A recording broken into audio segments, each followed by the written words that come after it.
Namaste, aloha, happy new year. Welcome to 2025. My name is Janapati Das. Please accept my respects. Thank you for tuning in for this Bhagavad Gita as it is class. I'd like to take this opportunity before I start to offer my most humble and respectful obeisances unto my spiritual master, Jagadguru Siddhaswarupananda Paramahamsa Srila Prabhupada, and to my spiritual grandfather, from which we are reading from the Bhagavad Gita as it is, who translated and purported upon it, A.C. Bhaktivedanta Swami Prabhupada.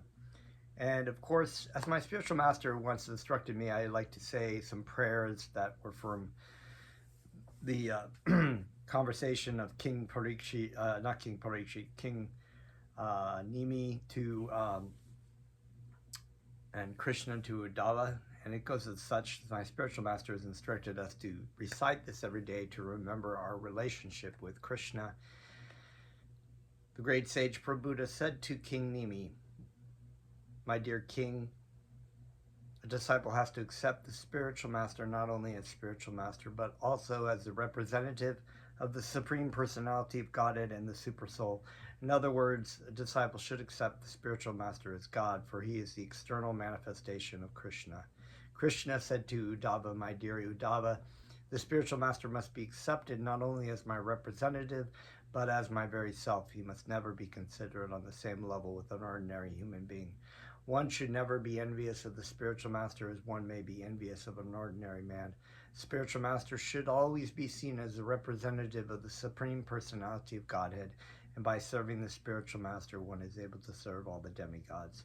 So it's a very important reminder as we go through the Bhagavad Gita that this process of understanding the Bhagavad Gita, the message of Krishna, of Bhakti Yoga, and of understanding our identity and our function and our position in relation to Krishna, we cannot understand this without the help of a bona fide spiritual master who is non-different than Krishna in the sense, not that he is Krishna, but in the sense that he is an expansion of Krishna's mercy upon us.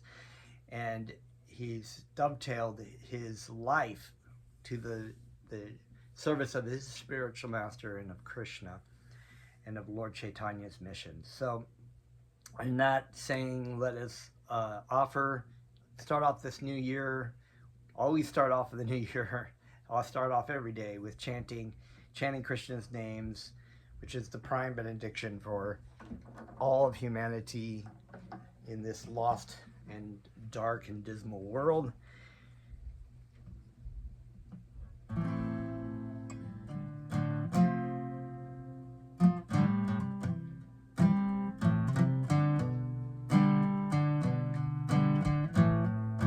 Namo Siddha Svarupananda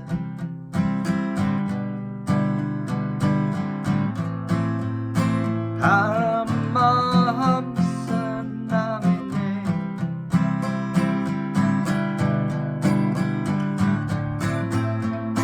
Gora Karuna Swarupaya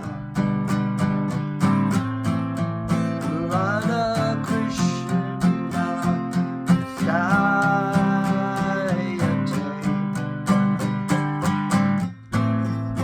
Namo Siddha Svarupananda Paramahamsa Namine Gora Karuna Swarupaya Radha Krishna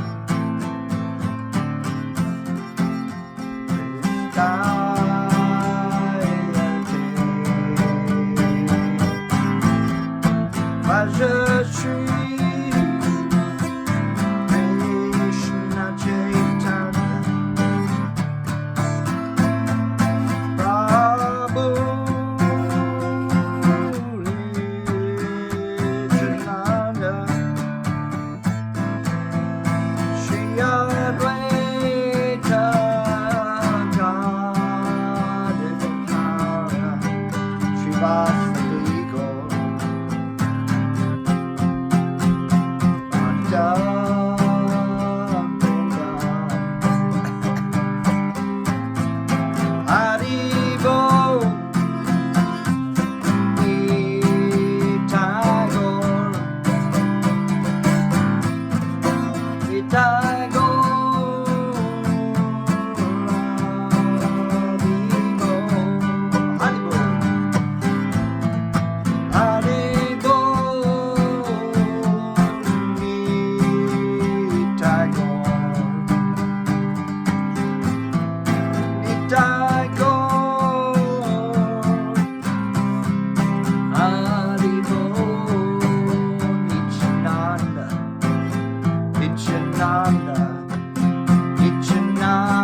Bible.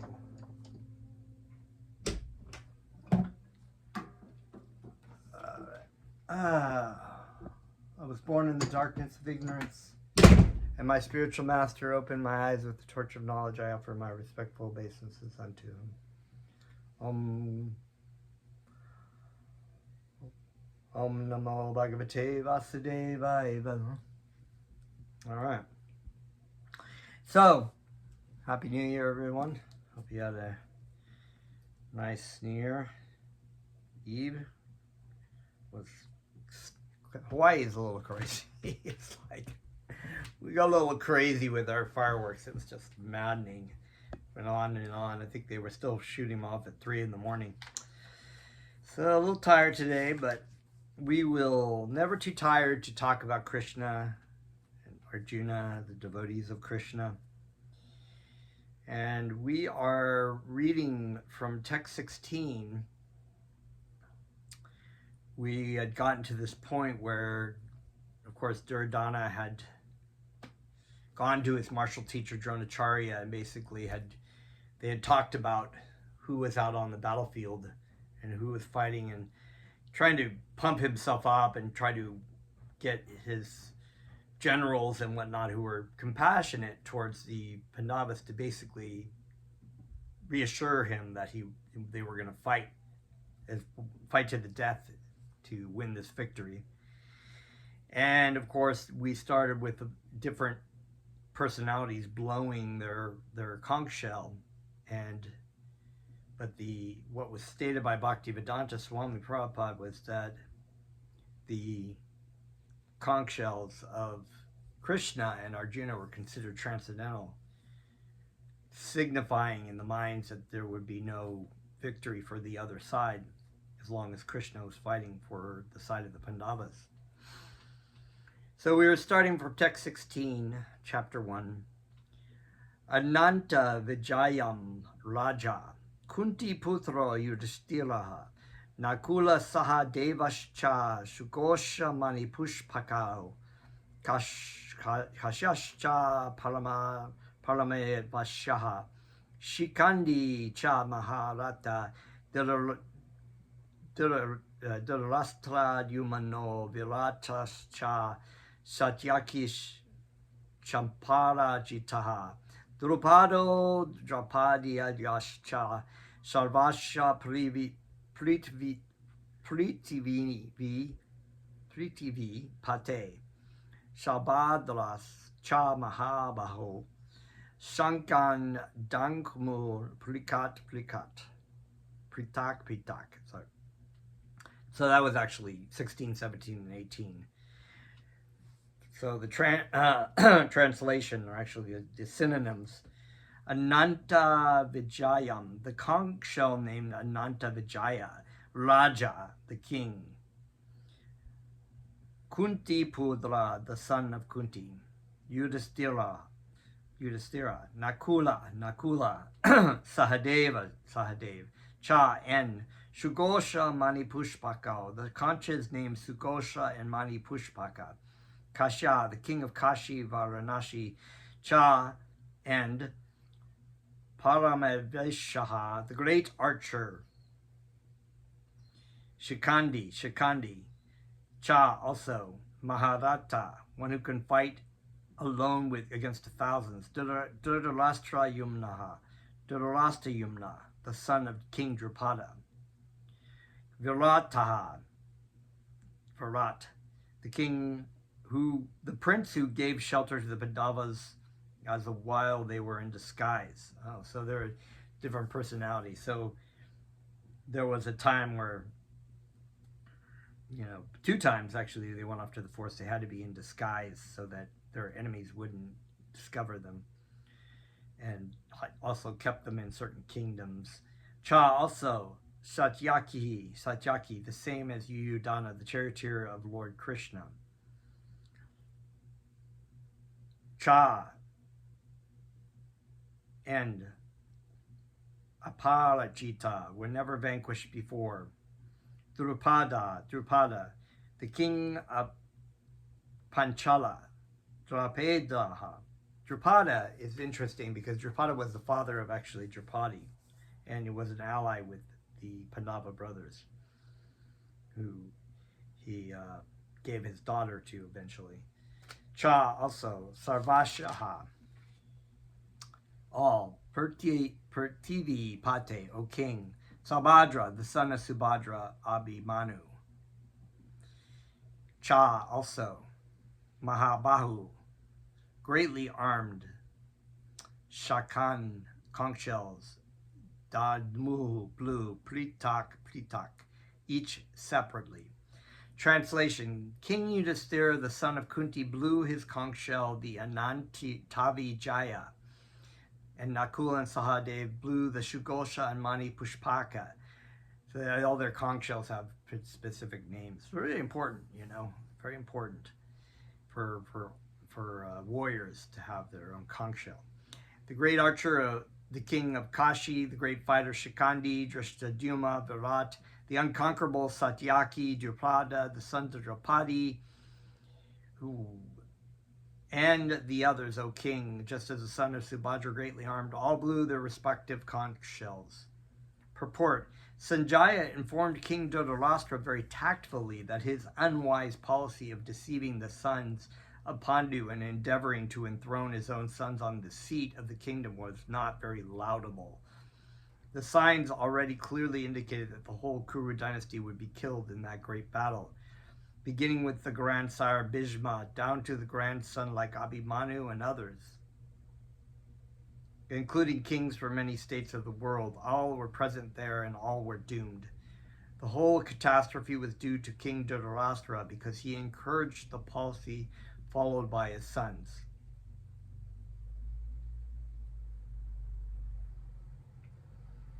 So it's kind of like, as evil people do, and if you follow, you're not vindicated, but sort of indicated that you're going to be sort of in what's the word I'm thinking of? You are suspect anyways, even if you were, to take a side, even if you didn't do something so evil, but if you supported, then you are also responsible. Text 19, Shagosho Dhartarashtranam Hridayani Vayadalat Nabashcha Pritivim Chaiva Tumulo Bayanu Nadayan. Tsa, that, Gosha, vibration, Dhritarashtranam, the sons of Dhritarashtra, Hridayani, hearts, Vidalayat, shattered, Nabaha, the sky, Cha, also, Pritivin, the surface of the earth, Cha, also, certain, Eva, certainly, Tumulaha, uproarious, like tumultuous, right? Abhiyanuyadayan, by resounding. Translation, text 19, the blowing of these different conch shells became uproarious, and thus vibrating both in the sky and on the earth, it shattered the hearts of the son of Dhritarashtra. Report: when Bhishma and the others on the side of Duryodhana blew their respective conch shells, there was no heartbreaking on the part of the Pandavas. Such occurrences are not mentioned, but in this particular verse it is mentioned that the hearts of the son of Dhritarashtra were shattered by the sounds vibrated by the Pandavas' party. This is due to the Pandavas and their confidence in Lord Krishna. One who takes shelter of the Supreme Lord has nothing to fear, even in the midst of greatest calamity. So, once again, sort of foreshadowing the essence of the Bhagavad Gita, just to take shelter of Krishna, that one need not fear from anything. Text 20, chapter 1. Ata vyavanchtitan distva datarastran kapi davajaha pravite shastra sampate danur udyama amyamya pandavaha. I can't get these right. Hrishikesham tada vakyam idam aha mahipate avda. Thereupon Vyavashtitahan, situated, Dristva, looking on, Dharta Lashtram, the sons of Dhritarashtra, Kapi Dvajaha, one whose flag is marked with Hanuman. So, as you remember, I'll get back to that again. Pavrite, while about to be engaged, Shastra Shampate, the arrows released, Danu, bow, Udyama, after taking up Pandava, the sons of Pandu, Arjuna, Hrishikesham, unto Lord Krishna, Tada, at that time, Vakram, words, Idam, these, Aha, said, Mahipate, O king. So, if you can see really close there, this is the flag of Hanuman. You can it shows Hanuman up here. He was actually present on the flag, yelling and screaming, which, the great warrior Hanuman, the Monkey King, the servant of Lord Ramachandra, was present on Lord Ramachandra's Lord Krishna, right, on the chariot with him, protecting the devotee. So, protecting and striking fear in the heart, because Hanuman was a pretty powerful individual. He was able to single-handedly help plan the bridge, that all the rocks that were able to float on the river from India to Sri Lanka.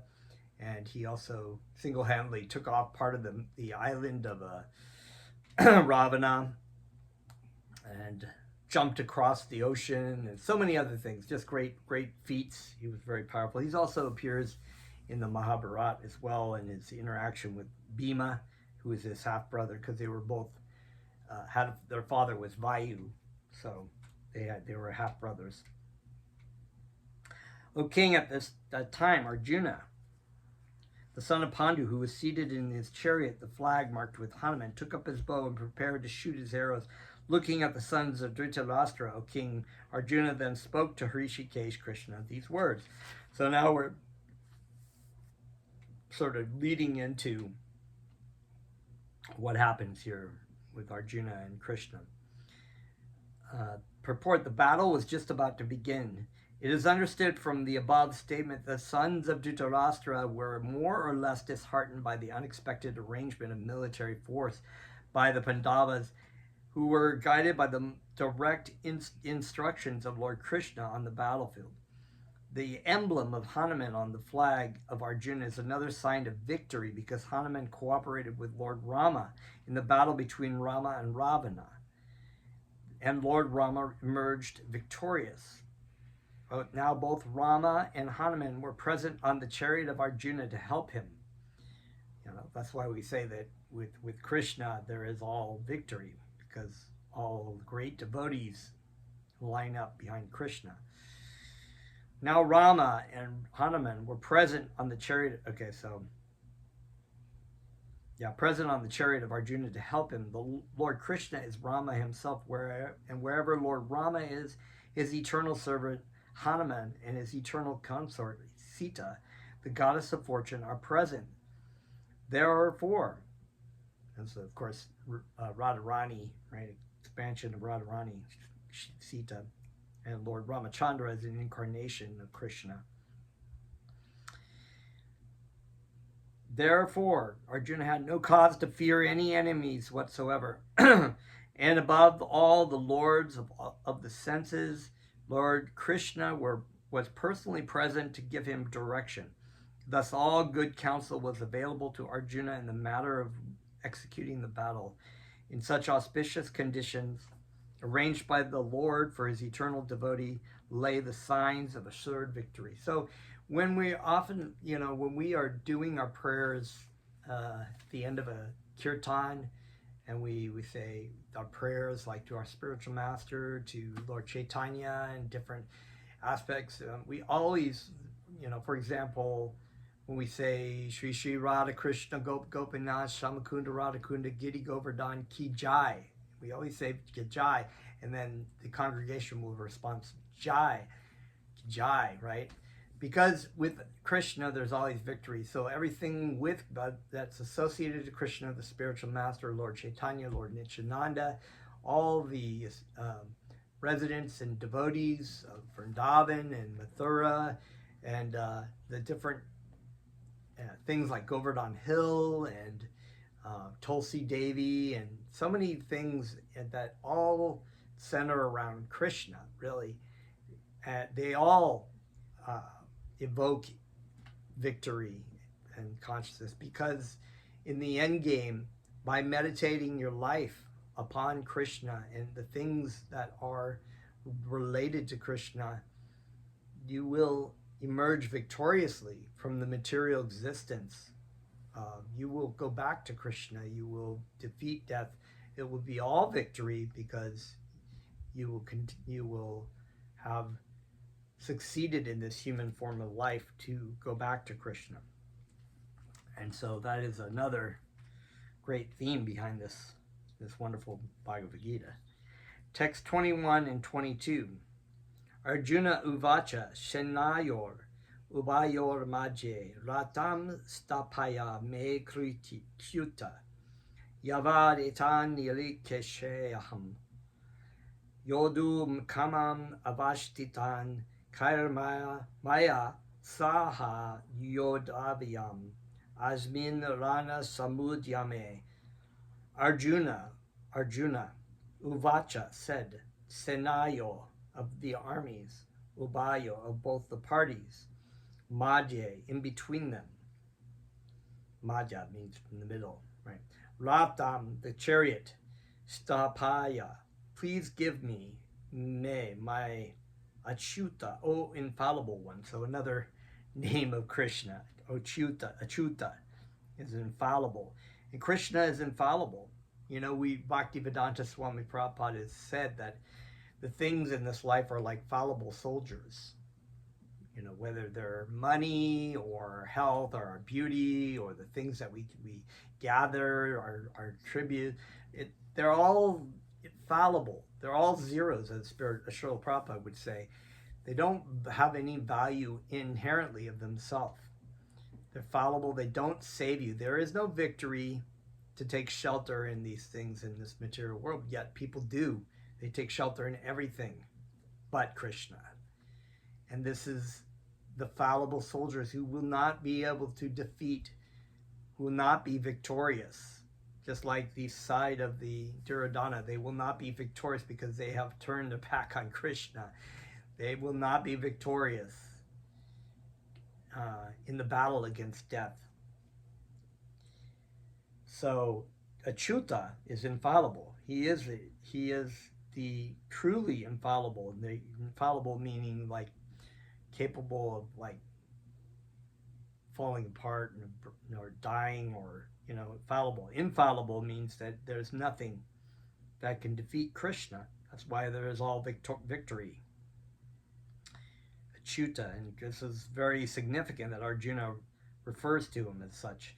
Yavat, as long as, etan, all these, nirlikshe, may look, aham, I, yodu kamam, desiring to fight, avashtitian, vishtitan, arrayed on the battlefield, kahayi, with whom, maya, may, saha, with, yodavyam, to fight with, asmin, in this, rana, strife, samudyame, in the attempt.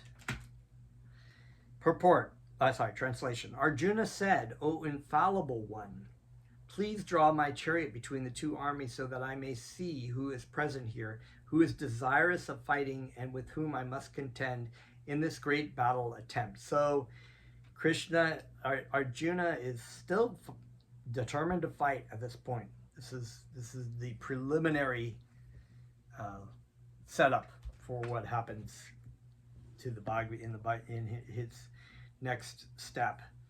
He's saying, take me to the middle of this battlefield. And so I don't know if there's an actual picture in here. That'd be pretty cool if there was.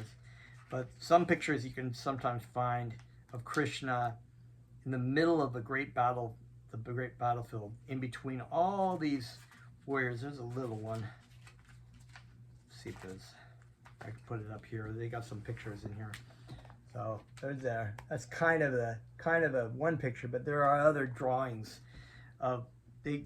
This was a great time. This wasn't like modern Kali Yuga warfare where everybody just kind of attacked whenever and dropped bombs on people and dropped bombs on civilians and everything. They had an etiquette. The class of warriors, which were men, were great warriors. They had all these kind of etiquette rules and regulations of respecting the fighting and other warriors as well on the other side. So they would actually line up opposite of each other in their phalanxes, right?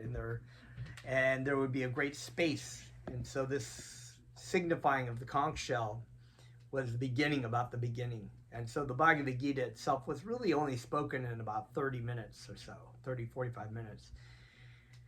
We're reading all these purports, so it takes much longer. But actually, this knowledge was disseminated in such a short time because the battle was about to start. And it's a very fitting analogy to have a battlefield.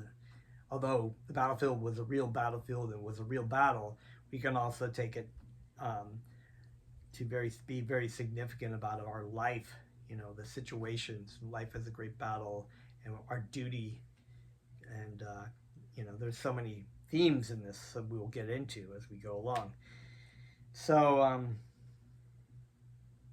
purport: although the Lord Krishna is the Supreme Personality of Godhead, out of his causeless mercy he was engaged in the service of his friend.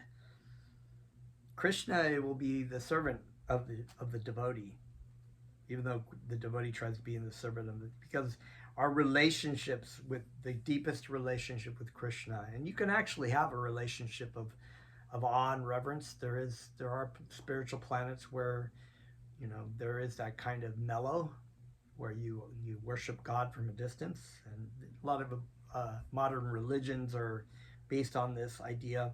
But there are deeper mellows or relationships as seen in different relationships between devotees and Krishna, and especially in Vrindavan, where the devotees of Krishna are in mellows of familial friendship and parental, and some are in servant, and then of course the highest form of conjugal with the gopis.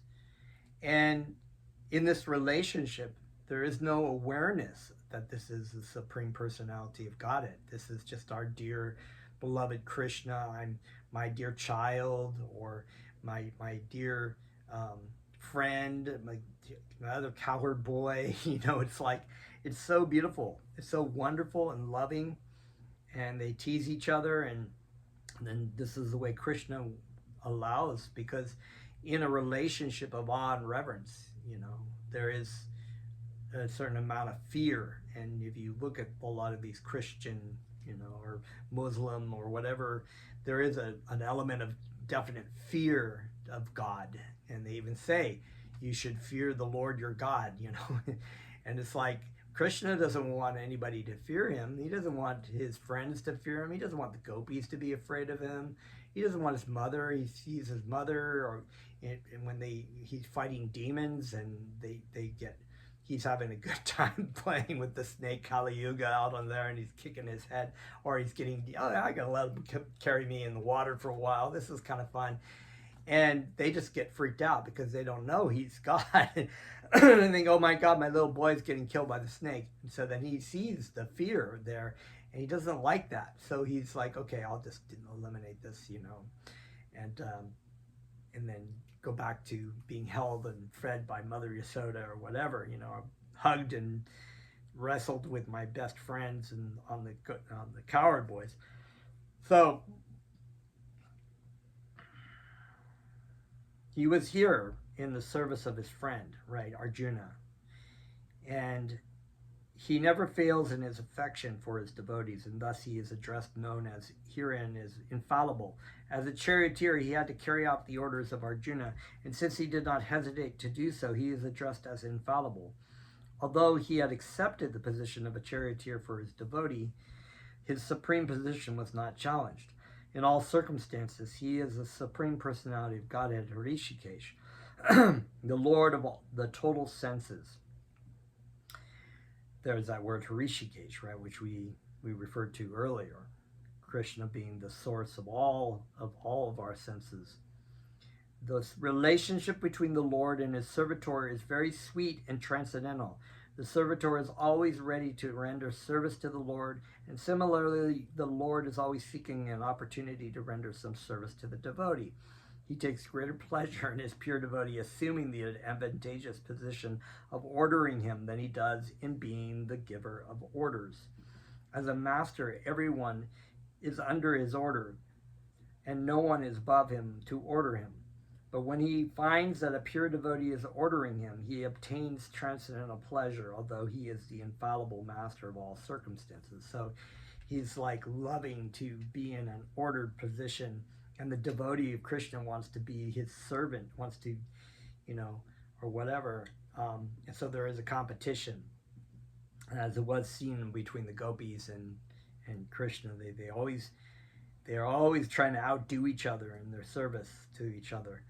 As a pure devotee of the Lord, Arjuna had no desire to fight with his cousins and brothers, but he was forced to come to onto the battlefield by the obstinacy of Duryodhana, who was never agreeable to any peaceful negotiations. I mean, this conflict is severe. It was like him and his brothers and his mother were attempted to be killed so many times. They were put out of their kingdom twice. They were put in a living place of lacquer, which was caught on fire, but they found out about it and they were able to escape and go off to the forest for years. And their cousins were just constantly trying to kill them, trying to undo things, stealing their kingdom, everything. And even then, they still tried so many things. Even Krishna and Balaram, all of them tried diplomatic means. I mean, I'm a definite believer in trying to solve things, even with your greatest enemy. Our enemies of the world, the North Koreas and Iran and China, whatever. I'm definitely into trying to solve things diplomatically before there's war, because war is horrendous, and it's just a horrible thing. And this was understood, but in this case, this was a justified Lord, and it was sanctioned by Krishna. Krishna actually arranged everything for a purpose of alleviating demoniac forces of the Kshatriya race from the planet. That's one of the reasons he came. And it is necessary. We're, as Vaishnavas, we're not pacifists. We don't believe, we believe to try to solve things peacefully and respectfully, but we're not pacifists. Sometimes you have to remove evil situations like Hitler and whatnot. Excuse me a minute.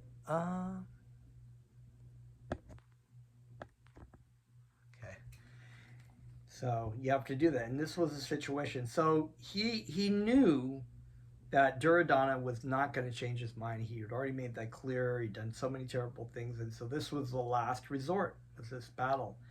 But yet, Arjuna knew, and it pained him to know that all of these people on the battlefield were people he loved, and there was a serious cost to the obstinacy, as said here, by Duryodhana. Therefore, he was very anxious to see who the leading persons present on the battlefield were. Although there was no questions of the peacemaking endeavor on the battlefield, he wanted to see them again and to see how much they were bent upon demanding an unwanted war.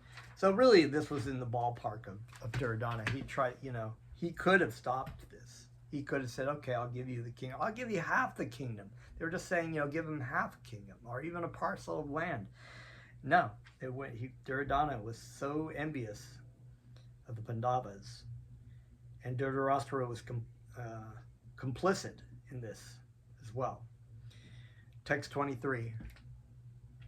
Okay.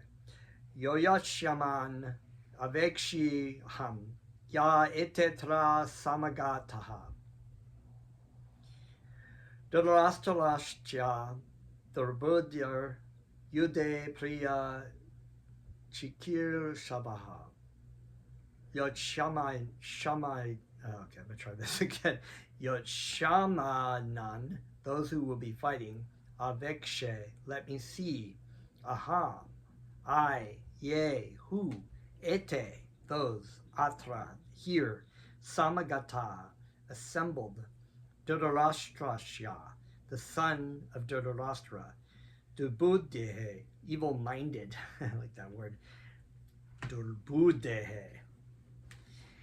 And I think that this buddhe has to do with intelligence, because buddhi is intelligence, probably not using his intelligence very, very wisely. Like, we have spiritual intelligence, and we use our intelligence for the betterment of mankind and for spiritual knowledge.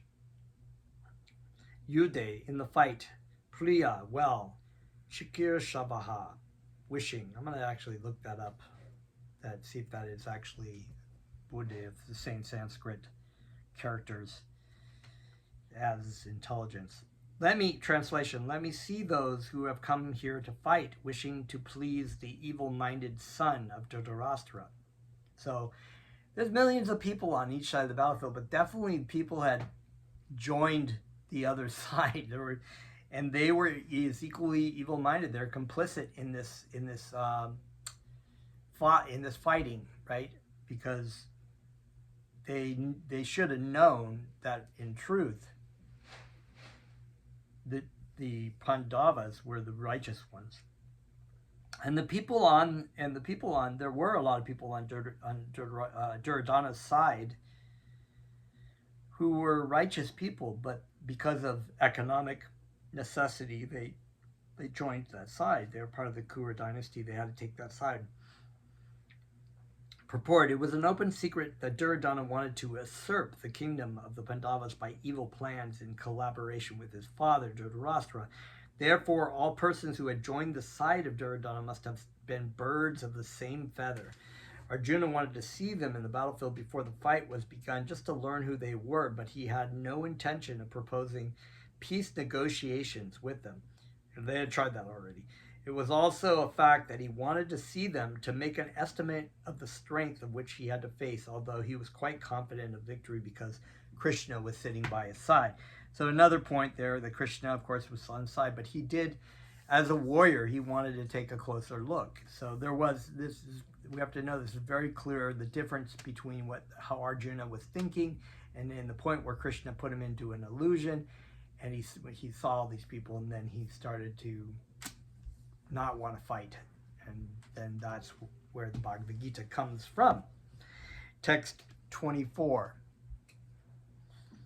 Sanjaya uvacha evam ukto Hrishikesho gudakeshena barat senayor ubayor madje stapayitva rato taman. Sanjaya uvacha said, evam thus, uktaha addressed Hrishikesha, Lord Krishna, Gudakeshena by Arjuna, Bharat, O descendant of Bharat, Senayo of armies, Ubayo of both, Madje in the midst of, Stapayitva by placing, Rato Tamam, the finest chariot. Like that. Sanjaya said, so here is Sanjaya again, telling Dhritarashtra what Krishna. So he's just a reminder that he is basically seeing everything here, and this is his relaying what was going on in the battlefield to the king. Sanjaya said, "O descendant of Bharat." So Dhritarashtra was a descendant of King Bharat. King Bharat is the emperor of the world, the famous head of the Kuru dynasty from the previous age. And we often refer to the world kingdom as Bharatvarsha. Even India was referred to that as well, because it was the kingdom of Bharat. And Bharat, if you recall, there's another story. King Bharat was also, when he went to the forest to meditate and leave the planet, there was a story of Jada as well, where Jada Bharat in a previous age was King Bharat, and he had become attached to a deer. You remember the story, right? And so he became attached to the deer, and when he left, he was thinking about the deer, and he became a deer in his next life. And so, with an awareness that he was actually King Bharat, and he had made this grave mistake. So after that, he went and he heard, he went on. I think he actually went and as a deer, he hung out and took scraps from different great sages and devotees, because he knew you got to get out of this body, get out of this world. I made a mistake. And then he came back as Jada Bharat, and as Jada Bharat, he made a vow that he would just pretend that he was dumb, so nobody would pay any attention. His parents would give up on him. His brothers would think he was dumb, and they wouldn't spend any time trying to keep him trapped in the material world by teaching him about. And then if there was a great conversation between Jada Bharat and the king, can't think of his name, but this is all in the Srimad Bhagavatam. It's a wonderful story. So this is a descendant of Bharat. So even Dhritarashtra is a descendant of Bharat. Pandu is a descendant.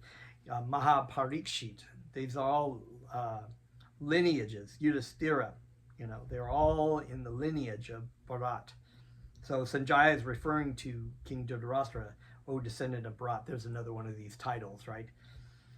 Being thus addressed by Arjuna, Lord Krishna drew up the fine chariot in the midst of the armies of both parties. So here we go. Purport. In this verse, Arjuna is referred to as Gudakesha. Gudaka means sleep, and one who conquers sleep is called Gudakesha. Sleep also means ignorance. So Arjuna conquered both the sleep and ignorance because of his friendship with Krishna. So that's very neat. I like that. So the devotee of Krishna, actually, this is why it's said that a devotee is also known as Dhirashtata, a person with who is sober, right? He's not affected by the mode of ignorance or sleep. He's not affected by the ignorance of the material world and the material energy. So Arjuna is known as Gudakesha because he actually surrendered to Krishna. But here he's another surrendering process. So the great devotee of Krishna, he could not forget Krishna even for a moment, because that is the nature of a devotee. Either in waking or in sleep, the devotee of the Lord can never be free from thinking of Krishna's name, form, quality, and pastimes. Such a wonderful thing to always be thinking. Even the gopis, when Krishna left, they were always thinking of Krishna. They were burning in separation from Krishna. Thus, a devotee of Krishna can conquer both sleep and ignorance simply by thinking of Krishna constantly. This is called Krishna consciousness. Ta-da! Or samadhi. So we make our life, when we teach meditation to people, we say, we get them introduced to it. Here's something you can apply in your life. Oftentimes, we think of this as like, okay, I'll do, this actually is nice. I'll put it in the morning time, or maybe before bed, is in between my whole day of things. And the point of the thing is to actually come to a point where our life becomes a meditation. Our life becomes thinking about Krishna always. Even when we're not directly thinking of Krishna, we're doing things for Krishna. As Krishna is telling Arjuna to do, to work for me, to fight for me, to die for me, and not be attached to the result. So he was out killing people, and that was his offering to Krishna. So we, in our life, we think about Krishna consciousness or samadhi. We're always thinking about Krishna in different ways. Even when we're not directly thinking, even when we're thinking about how we're making money, we know we're making it for Krishna. Even when we're cleaning the house, we know we're cleaning it for Krishna. As a Rishikesh, the director of senses and the mind of every living entity, Krishna can understand Arjuna's purpose in placing the chariot in the midst of the armies. Thus he did so and spoke as follows.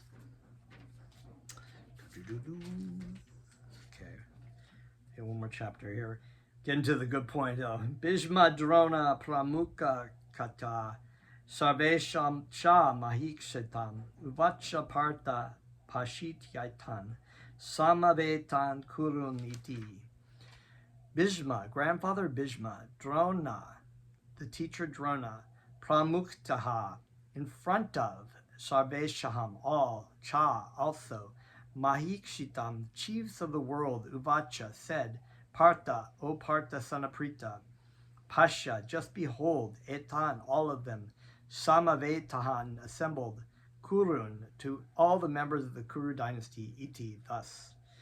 Translation, in the presence of Bhishma, Drona, and all the chieftains of the world, Rishikesh, the Lord, said, just behold, Partha, all of the Kurus who are assembled here. So there he's like setting it up, and now Arjuna will see, and we'll see what happens. Purport, as the super soul of all living entities, Lord Krishna could understand what was going on in the mind of Arjuna. The use of the word Rishikesh in this connection indicates that he knew everything. Of course he did. And the word Partha, or the son of Kunti, Aprita, is also similarly significant in reference to Arjuna. As a friend, he wanted to inform Arjuna that because Arjuna was the son of Aprita, the sister of his own father Vasudeva, he had agreed to be the charioteer of Arjuna. Now, what did Krishna mean when he told Arjuna to behold the Kurus? Did Arjuna want to stop there and not fight? Krishna never expected such things from the son of his aunt Prita.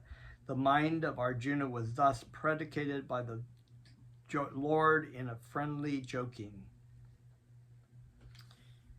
So he's knowing what's going to go on here. All right. Text 26. Tatra pashyat stitan partaha pitrin ata pita mahan acharyan matulan balatrin Prutran Pautran Shakim Tata Savashuran Subhadrashchay Shenahol Ubahol Api Tatra there Apashyat he could see Stitahan standing Partha Arjuna Pritran fathers Ata also Pita Mahan grandfathers Acharyan teachers Matulan material uncles Patran, brothers, Putran, sons, Patran, grandsons, Shakin, friends, Tata, two, Shavashulan, fathers-in-law, Sudara, well-wishers, Cha, also, Eva, certainly, Senayo, of the armies, Ubayo, both are parties, Api, including. Translation. There Arjuna could see within the midst of the armies of both parties his fathers, grandfathers, teachers, maternal uncles, brothers, sons, grandsons, friends, and also his father-in-law and well-wishers all present there. Okay. Purport. On the battlefield, Arjuna could see all kinds of relatives. He could see persons like Bharishlava, who were his father's contemporaries, grandfathers, Bhishma and Somadatta, teachers like Dronacharya and Kripacharya, maternal uncles like Shalya and Shakuni, brothers like Duryodhana, sons like Lakshman, friends like Ashvatthama, well-wishers like Kritavarma, etc. He could see also the armies which contained many of his friends.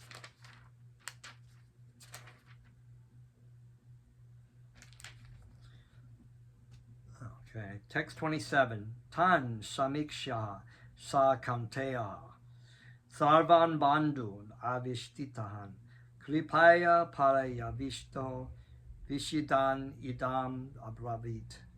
Tan, all of them. Samiksha, after seeing Shaha, he, Kaunteya, the son of Kunti.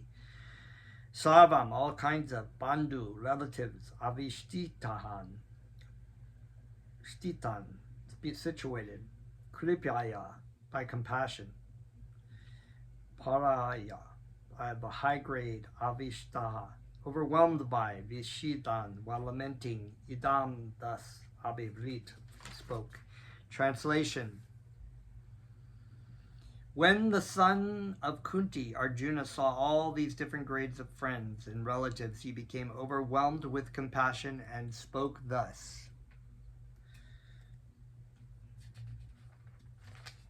Oh, I think I'm going to leave it there on the cliffhanger. Right. So I'm going to leave it there because the next one's a little bit longer purport and we're running out of time. But very exciting. So now the stage is set. Arjuna is going to start to say what he's going to say, and Krishna will refute that, and the Bhagavad Gita will be spoken in great detail after that. So stay tuned for the next one. We'll get back to it later. Haribol.